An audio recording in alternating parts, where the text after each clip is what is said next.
Luxuries একটা ticket নিতে পারে না, ভালো দাম দিতে পারে না। চালের দাম বলেছিল কত? 10 টাকা, তাই না? 10 টাকা কেজি চাল কম বলছিল না? 70 টাকা 80 টাকা তার দিকে আছে প্রায়। এই যে আরো একটা পরিস্থিতি করছে, 3 কোটি মানুষ বেকার। আমার সাথে এই যে ছেলেরা আছে প্রত্যেকে মন করুন,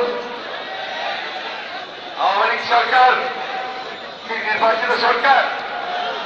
আওয়ামী লীগ সরকার কি জনগণের ভোটে নির্বাচিত? ভোট হয়েছিল 2014 সালে, হয়নি। মনে আছে আপনাদের? তখন শফিউল আলম প্রধান, শফিউল আলম প্রধান, আরে বাবা থামোনা একটু।